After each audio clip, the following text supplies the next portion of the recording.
Bismillahirrahmanirrahim. Assalamualaikum warahmatullahi wabarakatuh. Alhamdulillah wassalatu wassalamu ala rasulillah amma ba'du. Selamat datang di kelas usul fiqh pada pertemuan yang ke-15 dengan tema ijtihad dan taklid.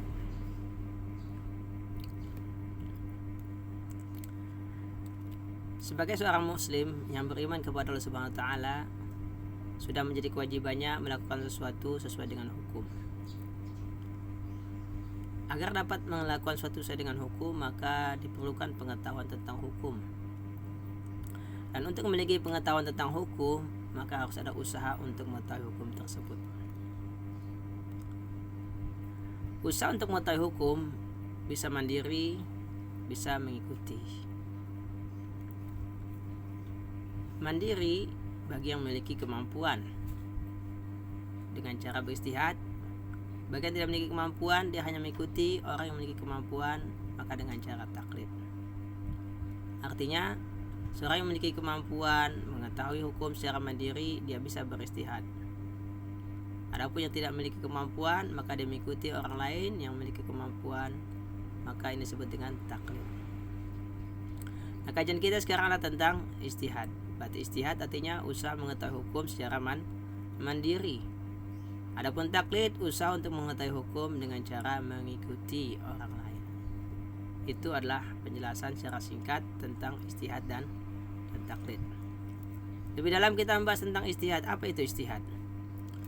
Secara etimologi, ijtihad dari kata ijtihada, ijtahidu, ijtihadan, yang artinya mengerahkan semua kemampuan untuk mencapai suatu tujuan.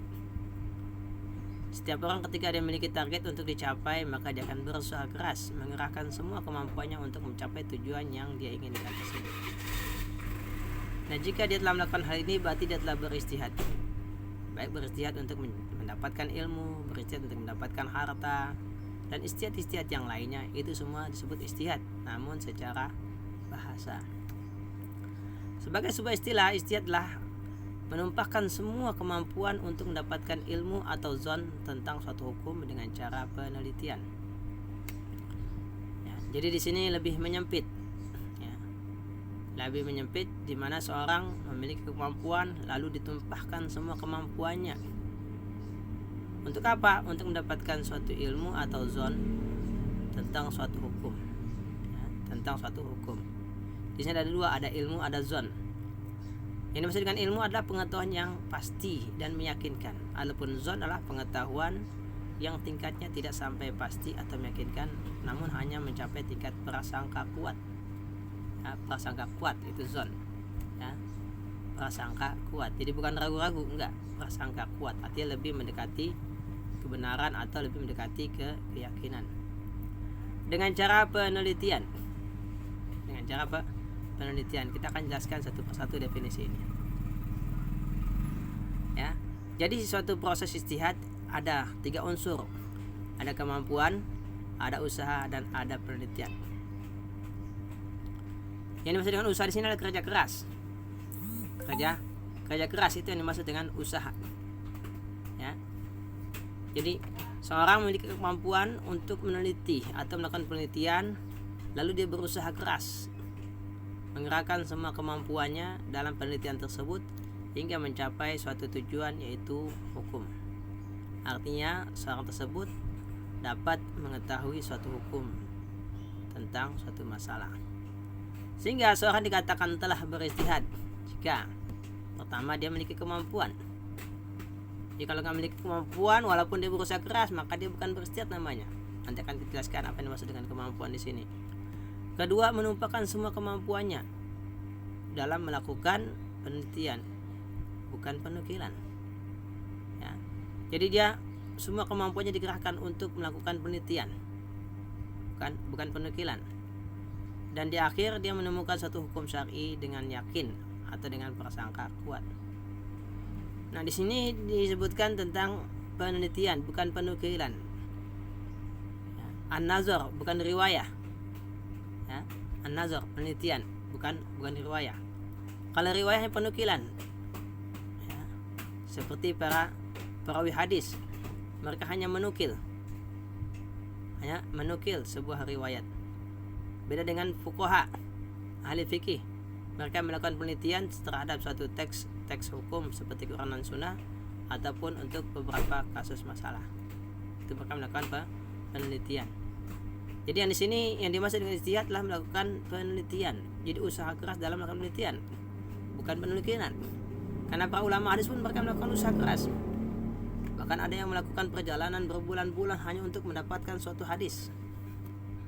Ya, itu pun usaha keras, mengerahkan semua kemampuan, namun dalam rangka penukilan atau periwayatan, bukan dalam rangka penelitian atau an-nazar. Usaha. Jadi seorang dikatakan telah berusaha jika dia menumpahkan semua kemampuan tanpa sisa, dikerahkan semua kemampuannya hingga terasa tidak lagi mampu untuk melanjutkan pencarian. Jadi dia telah mengerahkan semua, nggak mampu lagi, sehingga dengan demikian seorang dikatakan selesai beristihad ketika kematian mendatanginya. Maksudnya apa? Selama seorang mujtahid itu masih hidup, maka selama itu pula dia terus beristihad dan beristihad. Ya. Baik untuk masalah yang baru ataupun mungkin masalah yang sudah pernah dia istihadkan dan dicapai hasilnya, namun terus dia beristihad. Ya. Jadi istihad itu berakhir dengan kematian. Selama seorang mujtahid masih hidup, selama seorang alim masih hidup, maka dia terus beristihad sampai kematian mendatanginya. Nah, kemudian hasil ijtihad tersebut bisa dirilis jika telah melewati tahapan. Nanti kita akan bahas tahapan-tahapannya. Artinya seorang beristihad melalui tahapan-tahapan dan metodologinya, dia bisa merilis hasil ijtihadnya. Ya, enggak harus menunggu meninggal dunia, enggak. Dia bisa merilis, ini hasil ijtihad saya. Kemudian dia masih terus beristihad lagi untuk masalah yang sama misalkan, atau mungkin masalah yang lain. Untuk masalah yang sama mungkin nanti hasil ijtihad yang kedua menghasilkan hasil yang berbeda, itu mungkin terjadi. Ya, mungkin terjadi. Ya, jadi usaha yang dikerahkan dalam ijtihad itu tidak ada batasnya. Semuanya dikerahkan. Ya, semua dikerahkan. Kemampuan. Nah, tentu orang yang berusaha ini harus memiliki kemampuan, memiliki modal. Ya. Jadi enggak hanya usaha-usaha, enggak, harus memiliki kemampuan. Ya. Kemampuan apa yang harus dimiliki? Pertama, kemampuan menggali hukum. Kemampuan. Nah, seorang dikatakan memiliki kemampuan dalam menggali hukum jika memiliki peralatan penelitian. Yang pertama sudah pasti bahasa Arab. Kenapa? Karena sumber hukum Islam Al-Quran dan Sunnah. Yang keduanya berbahasa Arab. Maka tidak mungkin seorang dikatakan mujtahid kalau dia tidak memiliki bahasa Arab. Tentu bahasa Arab dimaksud mencakup semua, baik ilmu bahasanya, linguistiknya, ya, ilmu semantiknya, ilmu asal usul katanya, atau ilmu-ilmu alat lainnya seperti sharaf, perubahan kata, ya, atau nahwu, perubahan susunan kalimat, ya, ataupun balaghahnya, Jadi semua ilmu bahasa dia miliki. Semua ilmu bahasa Arab dia miliki. Nggak cukup hanya sharafnya aja, nggak cukup hanya nahwunya saja, namun juga semantiknya, istiqaqat, asal usul kata, ya, kandungan maknanya, ya, kemudian balaghahnya dan seterusnya, itu harus dimiliki. Kemudian alat yang kedua adalah metodologinya. Nah, ini yang sudah kita pelajari di awal, bagaimana cara memahami suatu lafaz, ya, itu metodologinya, atau disebut juga dengan qawaid al-usuliyah atau qawaidul usul, kaidah-kaidah usul fiqh, masuk juga dengan kaidah fikihnya. Nah, itu diantara metodologinya. Kemudian selain memiliki alat juga mampu menggunakannya. Karena ada orang memiliki alat tapi nggak bisa menggunakan. Karena kata memiliki artinya sesuatu itu ada di tangannya. Bisa jadi dia menghafal kaidah, mungkin dia memahami, tapi ketika mengaplikasikannya mungkin dia tidak memiliki kemampuan. Nah, disinilah perlu berlatih seperti itu. Makanya ada ulama yang membuat suatu kitab, menyusun suatu kitab, ya, sebagai bimbingan, arahan kepada orang yang mau belajar ijtihad. Contohnya ada Bidayatul Mujtahid. Ya, Bidayatul Mujtahid, permulaan mujtahid. Artinya seorang jika ingin menjadi mujtahid, maka belajarlah kitab tersebut. Karena di situ diajarkan bagaimana cara beristihad secara praktek langsung. kasus per kasus, masalah per masalah. Ya. Kemudian hal kedua yang harus dimiliki oleh seorang mujtahid adalah memahami tujuan hukum. Jadi bukan hukumnya aja, tapi tujuannya.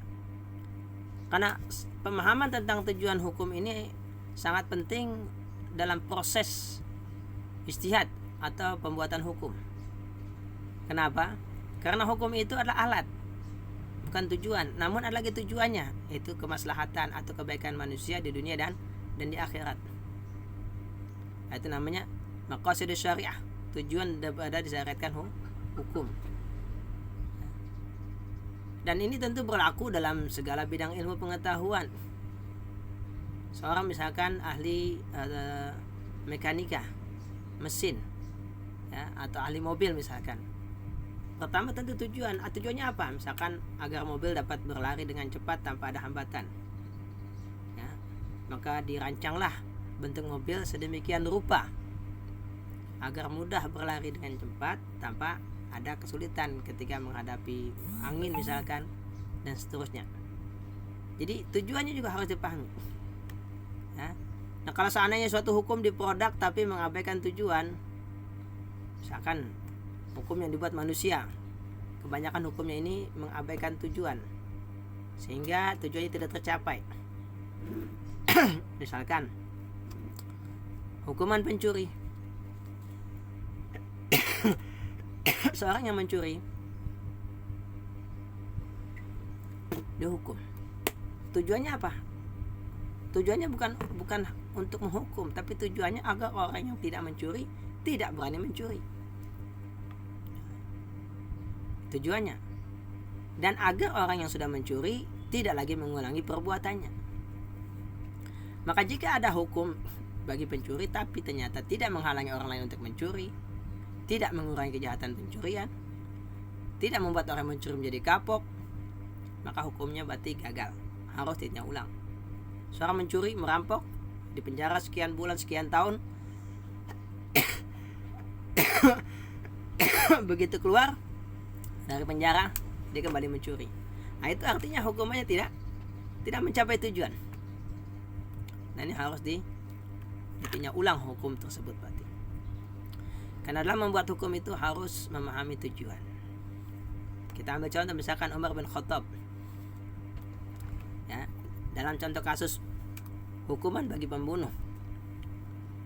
Memang dalam Al-Quran disebutkan an-nafsu bin nafsi, an-nafsa bin nafsi. Satu nyawa dibalas dengan satu nyawa. Artinya kalau seorang membunuh satu orang, maka orang yang pembunuh tadi dihukum qisas atau dihukum mati. Tapi kalau yang membunuh dua orang atau lebih, membunuh satu orang, tentu satu orang terbunuh yang membunuh dua tidak seimbang, karena satu nyawa hilang dibalas dengan dua nyawa hilang. Itu. Namun Umar bin Khattab memahami tujuan qisas itu apa? Mencegah orang untuk membunuh. Maka Umar bin Khattab pun beristiad dan membuat keputusan, walaupun dua orang atau lebih melakukan secara bersama-sama pembunuhan terhadap satu orang, maka keduanya tetap dihukum mati. Kenapa? Karena kalau seandainya tidak dihukum mati dengan alasan satu nyawa dibalas dengan satu nyawa dan tidak mungkin satu nyawa dibalas dengan dua nyawa, maka akibatnya seorang jika ingin membunuh orang lain, dia akan bekerja sama dengan orang lain agar dia bebas dari hukuman. Dan dengan demikian hukum seperti ini nggak bisa mencegah atau tidak bisa mencapai tujuannya, yaitu melindungi nyawa manusia. Itu namanya memahami tujuan hukum. Satu contoh lagi saya angkat. Zaman Umar bin Khattab, ya, ketika beliau jadi pemimpin, mu'allaf itu tidak diberikan bagiannya dari zakat, padahal di Al-Quran disebutkan di antara yang berat adalah mu'allaf. Maka ada seorang protes karena selama zaman Rasulullah dan Abu Bakar As-Siddiq beliau diberikan bagiannya dari zakat, tapi ketika zaman Umar tidak diberikan. Apa kata Umar? Allah Ta'ala mensyariatkan hukum memberikan sebagian dari zakat untuk mu'allaf, tujuannya adalah untuk mendukung Islam dan umat Islam. Nah, sekarang umat Islam sudah kuat, tidak lagi butuh dukungan dari orang lain. Dengan kata lain, dia ingin menyampaikan pesan, jika Anda ingin masuk Islam, masuklah Islam bukan karena ingin mendapatkan zakat. Karena Islam dan umat Islam tidak lagi membutuhkan dukungan kalian. Nah, itu namanya memahami itu tujuan, ya, atau maqasidus syariah. Jadi tidak cukup ya kita mengetahui teks lalu memiliki alat bahasa Arab dan metodologi penelitian, namun kita juga harus memahami tujuan daripada hukum tersebut, ya.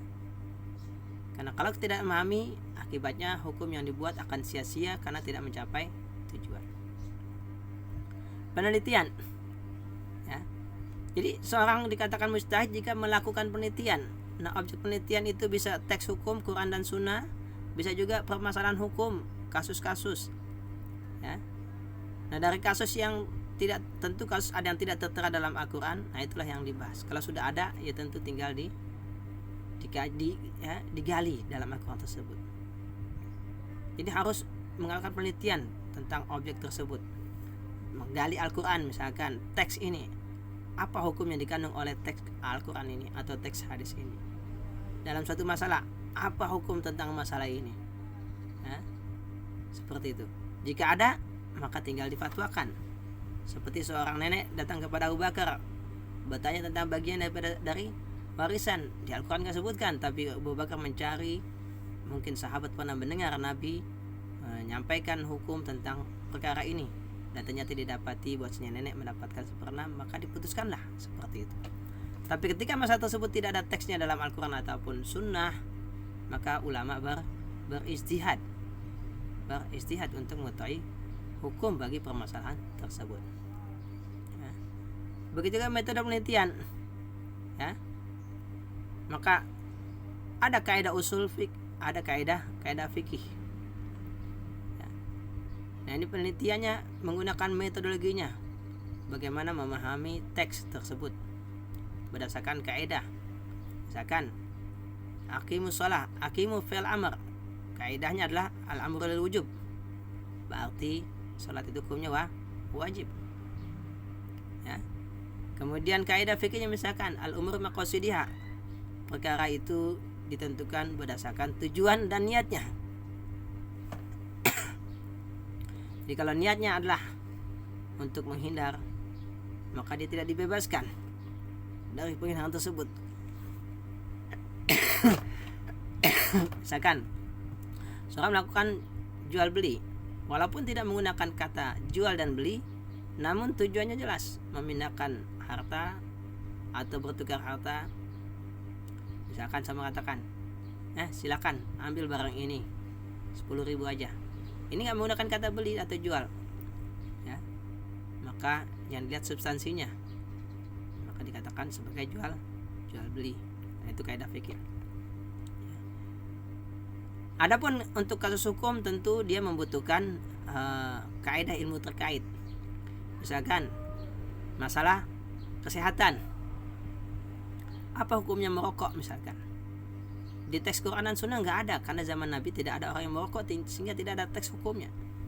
Maka ditanyakanlah kepada ahli kesehatan, apakah rokok ini merusak kesehatan, merusak tubuh, atau dia adalah baik untuk kesehatan. Jika para ahlinya mengatakan rokok itu merusak kesehatan, merusak tubuh, membahayakan, maka berdasarkan kaidah ilmu tersebut, baru ulama memutuskan berdasarkan kaidah umum, segala yang merusak dan membahayakan hukumnya haram.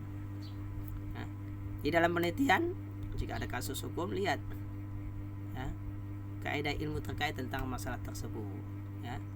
Seperti yang sekarang misalkan tentang pandemi, maka para ulama tanya kepada ahlinya, apakah penyakit ini benar-benar berbahaya, mudah menular. Oh, kalau gitu, jika demikian, maka kerumunan orang banyak dihindari sebisa mungkin. Maka dibuatlah fatwa dalam sholat berjamaah, dibuat jarak seperti itu. Untuk apa? Untuk menghindari penyebaran virus tersebut, ya. Jadi dalam metode penelitian, jika tentang kasus suatu hukum, tentu mengikuti kaidah ilmu terkait tentang kasus tersebut, ya. Tadi sudah kita katakan, ya, kemampuan, usaha, dan targetnya adalah hukum syar'i. Ya. Nah, ini hukum syar'i adalah produk dari sebuah ijtihad, baik hukumnya taklifi ataupun wad'i. Taklifi wajib, mandub, haram, makruh dan mubah, atau wad'i ya, sebab, syarat, mani, sah dan batil atau fasid. Artinya hasil ijtihad keputusannya akan berbunyi hukum masalah ini adalah wajib, hukumnya mandub, hukumnya haram dan seterusnya. Atau ini adalah menjadi sebab, menjadi syarat, menjadi mani dan seterusnya. Ya, seperti itu. Ya, misalkan fatwa yang kemarin di zona merah, ya, tidak boleh diadakan sholat Jumat, tidak boleh. Ya, tidak boleh diadakan sholat Jumat. Kenapa? Karena di zona merah untuk menghindari penularan, seperti itu. Ya. Sekarang kita bicara tentang mujtahid. Kalau tadi ijtihad ya sudah ada gambaran. Jadi seorang memiliki kemampuan ya, untuk melakukan suatu penelitian, lalu dikerahkan semua kemampuannya tersebut dalam penelitian tersebut sehingga dia mencapai suatu hukum ya, baik ya, dia mengetahuinya secara yakin atau hanya mencapai tingkat praduga kuat gitu. Ya, tentu dengan cara nazar, pengamatan atau penelitian, bukan dengan cara penukilan. Nah, kalau penukilan berarti riwayat, bukan ijtihad. Sekarang mujtahid. Sehingga seorang dikatakan mujtahid jika dia memiliki kemampuan dan melakukan penelitian, baru dikatakan mujtahid. Kalau dia memiliki kemampuan tapi dia malas, nggak melakukan penelitian, ya tentu dia bukan mujtahid. Atau dia melakukan penelitian tapi nggak memiliki kemampuan, nah ini juga bukan mujtahid namanya. Ya, jadi memiliki kemampuan dan melakukan penelitian, nah itu baru disebut dengan mujtahid. Ya. Sekarang kita bicara tentang legalitas ijtihad. Legalitas ijtihad. Apa dalil yang membolehkannya ijtihad? Yang membolehkan seorang melakukan penelitian, pengamatan terhadap suatu teks hadis, teks Quran atau teks-teks hukum lainnya ya, untuk menggali hukum dari teks tersebut atau berijtihad untuk mengetahui hukum dari suatu peristiwa atau suatu perbuatan manusia. Yang pertama adalah surat Taubah ayat 122. Allah Ta'ala berfirman, "Wa ma kana al-mu'minuna liyanfiru kafatan falawla nafara min kulli firqatin minhum ta'ifatun liyatafaqahu fid dini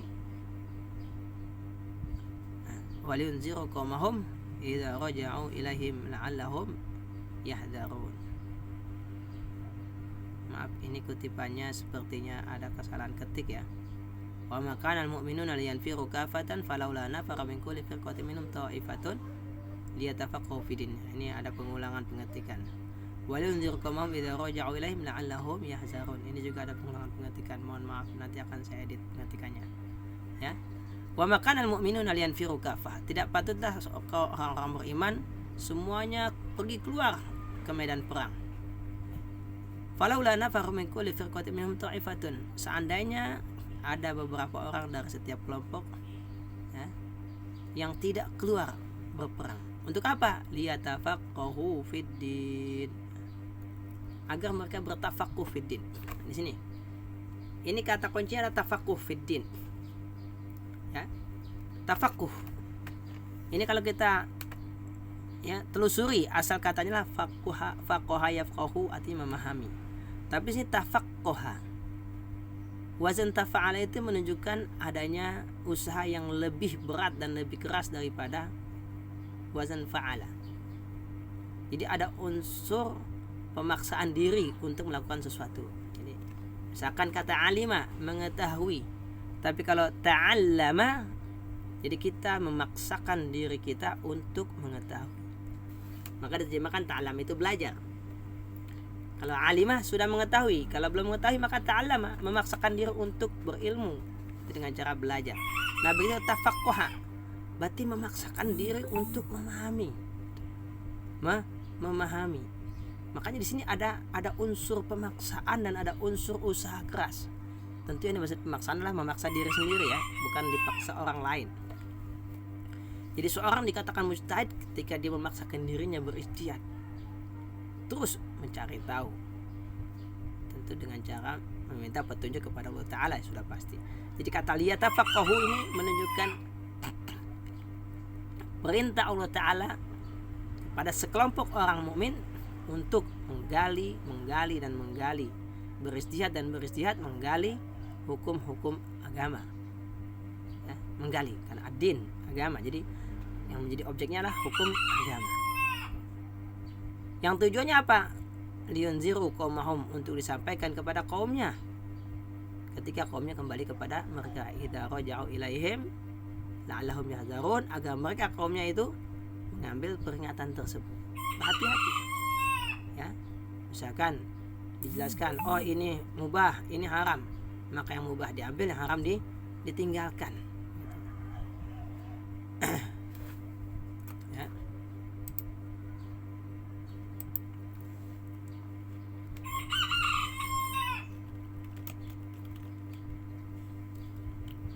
Adapun dari hadis, ini hadis cukup panjang dari Abu Daud dan Tirmizi yang menceritakan bahwa Rasulullah SAW lamma arada ayyab ata Mu'az ila Yaman, ketika beliau ingin mengutus Mu'az bin Jabal ke Yaman, qala Mu'az, qala ini juga ada pengulangan pengetikan, mohon maaf.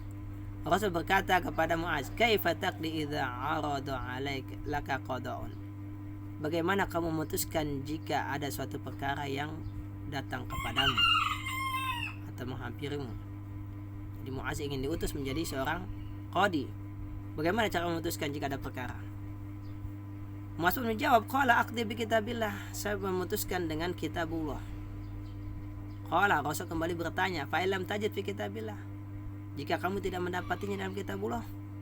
Qala, Mu'az menjawab, fa bi sunnati Rasulillah sallallahu alaihi wasallam, maka beliau memutuskan berdasarkan sunnah Rasulullah sallallahu alaihi wasallam. Qala, Rasul kembali berkata, fa illam tajid fi sunnati Rasulillah, jika engkau tidak mendapatinya di sunnah Rasulullah sallallahu alaihi wasallam, wala fi kitabillah, tidak juga di kitabullah. Qala, ya. Mu'az berkata, ajtahidu ra'i, saya akan beristihad mengeluarkan pendapat saya, wala alu. Nah, ini kata-kata wala alu, dan saya tidak akan, ya, sedikit pun menyimpan kemampuan saya. Tidak sedikit pun menyimpan, artinya apa? Semua kemampuannya akan dikerahkan untuk mengetahui hukum atas perkara yang sedang dia cari tahu hukumnya tersebut. Nah, ternyata metode Mu'az ini dibenarkan oleh Rasulullah, yaitu pertama mencari kepada di Al-Quran, kemudian di Sunnah, jika tidak dapat baru beristihad. Lalu Rasulullah dikatakan fadaraba Rasulullah sadrahu, Rasulullah memukul dada, artinya mengusap, dan berkata, alhamdulillahilladzi waffaqa rasulillahi, segala puji bagi Allah yang telah memberikan taufik kepada utusannya Rasulullah, lima yurdi Rasulullah, ya, yang membuat Rasulullah ridho. Jadi jelas di sini, ya, sangat jelas di sini, di mana disebutkan bahwasanya ijtihad adalah salah satu metode untuk mengetahui hukum setelah tidak didapati dari Al-Quran ataupun Sunnah. Gitu ya. Baik, saya cukupkan dulu untuk bagian pertama dari ijtihad. Ya, tadi kita jelaskan definisi ijtihad. Ya, kemudian kita jelaskan juga tentang hukum dan landasan hukumnya. Bagian pertama kita cukupkan, nanti kita lanjutkan bagian kedua tentang mujtahid dan objek ijtihad. Sampai bertemu lagi di bagian kedua.